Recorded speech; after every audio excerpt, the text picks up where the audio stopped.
powstał w ramach Polskiego Stowarzyszenia Studentów Fizyki i jest owocem współpracy między 4 kołami naukowymi: Kołem Naukowym Geofizyki, Kołem Voyager i Kołem Asplanetas, ale także Kołem Biofizyki Molekularnej. Planujemy badania geofizyczne związane z pojawami pola magnetycznego Marsa. W tym wypadku będzie to Ziemia, ale udajemy, że to jest Mars. Co więcej, oczywiście mamy też w planach badania laboratoryjne związane z danymi próbkami geologicznymi, ale także biologicznymi.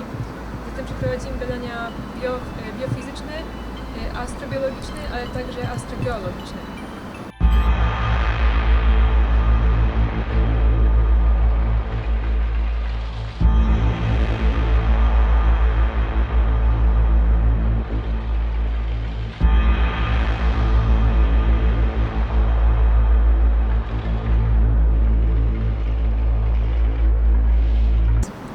Dzień dobry, nazywam się Mikołaj Zawadzki i jestem w tej misji analogowym astronautą i będę odpowiedzialny za część geofizyczną. Sprzęt, który tutaj widzicie, to jest magnetometr protonowy firmy GEM Systems.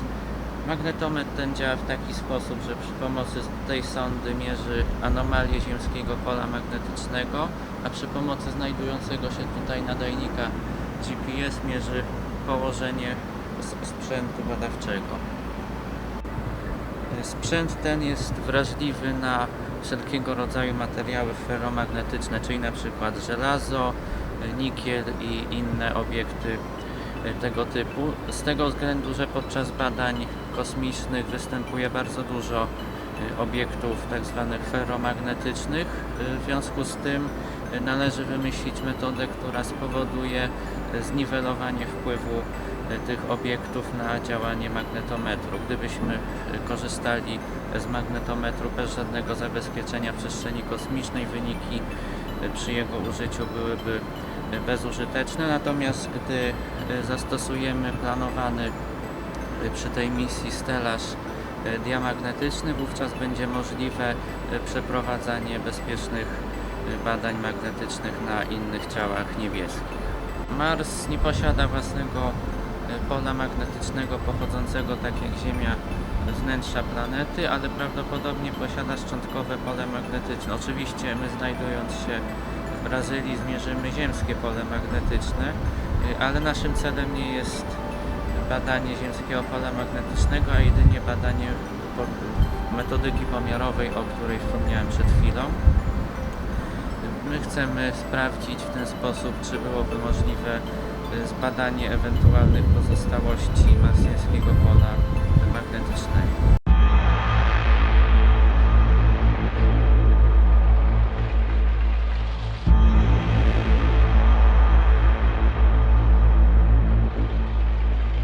Nazywam się Małgorzata Malczewska, jestem studentką 4. roku kierunku zastosowań fizyki w biologii i medycynie na specjalności biofizyka molekularna na Wydziale Fizyki Uniwersytetu Warszawskiego.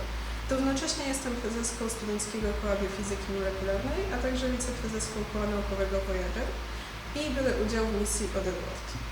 Jako astrobiolodzy chcemy głównie sprawdzić metodykę badań, którą zaplanowaliśmy, a także zoptymalizować techniki, które chcemy wykorzystać. Badania astrobiologiczne możemy podzielić na 4 etapy.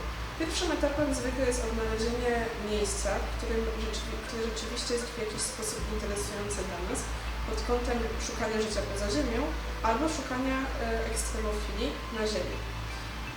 Drugim etapem jest wykonanie badań przesiewowych nad próbkami, bardziej pośrednich, które pozwolą nam upewnić się, że akurat te próbki są dla nas interesujące w jakiś sposób. Kolejnym etapem jest wykonanie już bardziej bezpośrednich badań, a także próba wyhodowania interesującego nas życia, które znajduje się w tych próbkach, w warunkach laboratoryjnych. Jeśli się to uda, możemy przejść do kolejnego etapu, czyli do głębniejszych badań związanych z biologią molekularną czy biofizyką danych organizmów. My jako grupa Otherworld chcemy tak naprawdę sprawdzić 2 środkowe etapy tych badań, czyli wykonanie badań pośrednich, które pomogą nam upewnić się, że dane próbki nas interesują. W tym wypadku wykorzystamy spektroskopię w podczerwieni, a także spektroskopię Ramana. A później chcielibyśmy wypróbować techniki wykorzystywane w trzecim etapie badań, czyli chcielibyśmy skorzystać z mikroskopii elektronowej, a także z wykonywania posiewów. Badania pośrednie, czyli te pierwsze, które chcemy zrobić, w relatywnie krótkim czasie dadzą nam bardzo interesujące informacje, natomiast badania drugie umożliwią nam